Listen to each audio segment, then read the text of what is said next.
Alright, listen, you're still young. You don't have to work as hard because you still got time. How long will you keep telling yourself that? I know you just clicked on this video and it's a bit full on, but my goal in the end is to help you, not just flame you. But listen, saying it sounds harmless, maybe even comforting, but that sentence is one of the most dangerous lies you can believe. Because every year that passes while you're saying, I've got time, feels insignificant in the moment. But in the long term, it's irreversible. You do not get that time back. Once it's gone forever. Right now, you think time is on your side, which happens to everyone. You think that there's no rush. You think you will lock in eventually. But let me ask you something. How many years have disappeared already while you were figuring things out? As I'm recording this, it's the 31st of December, so tomorrow, 2020 will be 6 years ago. And you're here, still telling yourself you're too young, still waiting to feel like you have to be ready to start, still waiting to feel better before you take action. Have you thought that taking action might be what makes you feel better? The danger isn't that you're young. The danger is thinking that youth lasts forever. Or better yet, it's something that protects you from consequences. It doesn't. Time doesn't care about your potential or how much time you think you have. It only responds to output. And here's the uncomfortable truth that most people avoid. Being young doesn't give you more time. It gives you less margin for excuses. That's what it really gives you. Because youth is a competitive advantage in almost every single scenario you can think of. Physically, mentally, every way possible. But only if you use it. Most people waste their best cognitive years not failing, but hesitating. Failure is the only way to get successful. They're not trying and losing, but they're thinking and delaying. And delay feels productive because it doesn't hurt. You know, delaying as in watching YouTube videos constantly, or delaying as in thinking about starting or telling people about starting, but never actually taking that action. And you know what? I'm going to hit you with a quote that I saw a billionaire say a while ago, right? And it goes, I would rather live life regretting what I did than regretting what I never tried. And I get it that waiting feels safe, which is why so many of us do it. But all it is just a habit we need to break. And on top of that, it's not even the hardest one to break. There are so many other bad habits that are so much harder to get rid of than just taking action. Another issue that is common is that for most people, planning feels like responsibility. People don't like that naturally. Extra responsibility means extra stress, and in most cases, people tend to shift away from uncomfortability. But the thing is, nothing compounds without execution, or rather, nothing even happens without execution. That's pretty obvious, like Newton's first law. An object in motion stays in motion unless interfered by an external force. That's basically the whole thing summed up. But also, that an object in rest stays at rest unless an external force is acted upon it. This is what I'm trying to say. Unless you change, nothing will change. Both your internal and external environment are a result of your effort towards change. What I'm trying to say is everything around you and everything inside you, how you feel, how you react, how you anticipate situations, is all a result of your effort. That's why so many people wake up at 25, 30, 35, 40, 60, whatever, shocked at how fast it all went. They didn't lose time suddenly. No one loses time suddenly. They lost it slowly by assuming that it would always be there. You ever hear your parents and all other adults saying, enjoy school while it lasts? Everyone says it because everyone misjudges how fast the flow of time actually is, especially when you're young. But the thing is, even adults shouldn't be comparing what they have now to you. Even they should be grateful for the time they're living right now and make the most of their late 30s like most of them tell you to do in your teens. Because we're only getting older from here, like no one's getting younger. Make the most of the time you have, no matter how old you are. And 99% of people never even learn this. So the earlier you do, the better.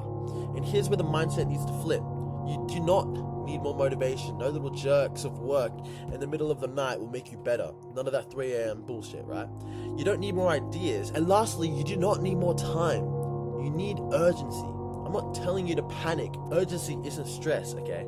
Urgency is clarity for the current situation and where you want to take it. It's understanding that every day you don't act is a vote for staying the same. To put it into simpler terms, if you're urgently trying to do something, you want it done now.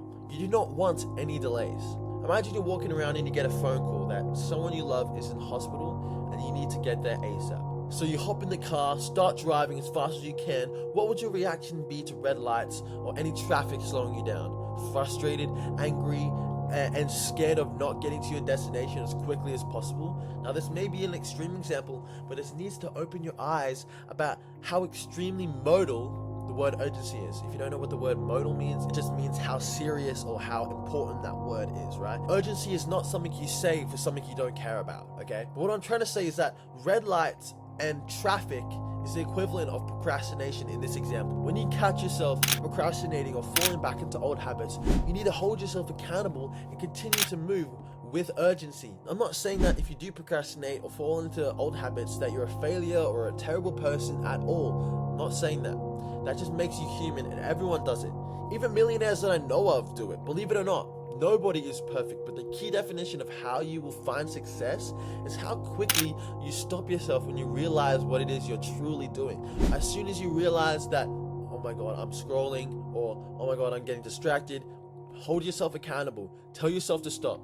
Put your phone down, whatever. 5 minutes is all it takes for you to really dial down, get your brain together, and get back in action, all right? You only need to take a break for 5 minutes. And it's the part that no one explains clearly, but I'll do it for you really well. Hard work alone isn't what's going to save you. A clear direction will. Watching this video might give you the urge to just feel productive, but I assure you, being productive and feeling productive are different things. You can feel productive off of working hard even though the work itself is pointless. You can feel productive off of telling people what your plans are instead of actually doing them. You can grind for years and still go nowhere if you're working on the wrong things. If hard work alone made people rich, the janitor would be running the company, right? That's what I'm talking about. Hard work alone will not get you anywhere. Effort without leverage just drains you. So instead of asking, how hard am I working? Ask yourself, is what I'm building actually useful to me? Is what I'm doing actually going to benefit me in the future? No matter what you're trying to do in life, you want to get yourself out there as much as possible.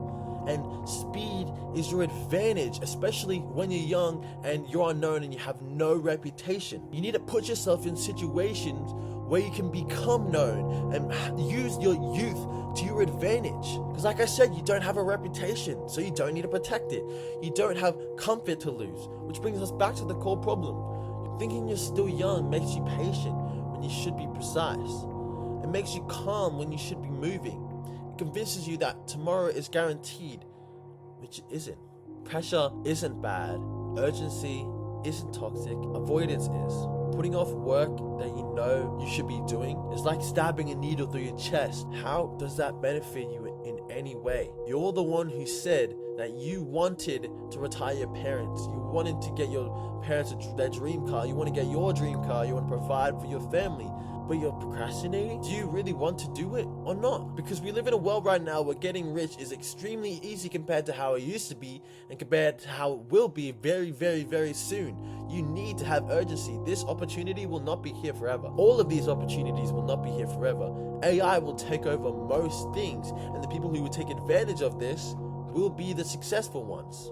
So here's a quick little execution framework that's simple. It's not easy though. I want you to pick a niche that can be from business to entrepreneurship to finance, maybe to relationship advice to fitness, whatever. If you want to understand more of what I talk about, go check the other videos, okay? Now you also just want to post daily, repeat themes and track the retention that you get through your account. You want to remove what doesn't work and double down on what does. And the most important step is to don't stop when it's boring or when it's quiet. Because just like how time can pass you by extremely quickly without you even noticing, so can momentum and so can progress. It can feel invisible. It feels like it doesn't even work until one day you realize it has worked, it has paid off, and it has done you really good things. And when it hits, it doesn't arrive gently, it spikes. And the people who win just aren't more talented than you. They've just stayed in long enough for the probability to catch up to them. They put in the work, they put in the numbers for it to make sense for them to win. If the odds of winning are 1 in 1,000, trying 1,000 times is a guaranteed win. So if you're young, frustrated, broke, and tired of hearing you've got time, good. that discomfort is awareness. You should use it because youth isn't protection and it's a window and it just doesn't stay open forever. Doesn't even stay open for long. So I'll catch you in the next one.